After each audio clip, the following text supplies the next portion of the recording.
உங்க குழந்தைங்க பாவக்காய் சாப்பிடலையா? அப்ப இந்த விஷயத்த இப்பவே செய்ய ஆரம்பிங்க. கண்டிப்பா குழந்தைகள் சாப்பிடுவாங்க. என்னன்னு சொல்லிட்டு பார்க்கலாமாங்க. நீங்க ஃபர்ஸ்ட்டு கார்டனிங் பண்ணணுங்க. ஒரு சின்ன தொட்டியில கூட உங்களுக்கு இடம் இல்லைன்னா வைங்க. உங்களுக்கு எந்த மாரி காய்கள் சாப்பிடணும்னு நினைக்கிறீங்களோ, அந்த மாரி சீட்ஸ் கிடைக்கிறம்போது கண்டிப்பா வைக்க பாருங்க.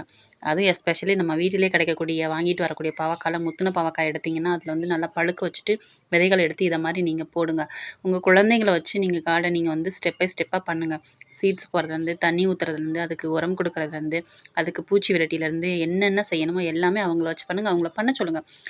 அவங்க ஃபுல்லா பண்ணலைனாலும் கார்டனிங்க்கு ஒரு சில விஷயங்கள அவங்களுக்கு செய்ய சொல்லி, அவங்கள நீங்க தூண்டிக்கிட்டே இருங்க. ஸோ, அத மாரி நீங்க செய்ய வைக்கும்போது, உங்க குழந்தைகள் கார்டனிங்ல ஆர்வமா இருப்பாங்க. அவங்களுக்கு பிடிக்கலைன்னா கூட அந்த வெஜிடபிள் மேல ஒரு இன்ட்ரெஸ்ட் வரும். ஒரு ஆசை வரும். ஸோ, அப்படிதான் என் பையனையும் நான் பாவக்காய் வந்து சாப்பிட வச்சுட்டுருக்கேன். ஸோ, என் பையன் பாவக்காய் சாப்பிடுவான் நல்லாவே. உங்க குழந்தைங்க இத மாரி பாவக்காய் சாப்பிடலைன்னா சாப்பிட வைங்க. மத்த வெஜிடபிளும் இதே மாரி ட்ரை பண்ணுங்க. வீடியோ புடிச்சிருந்தா லைக் பண்ணுங்க.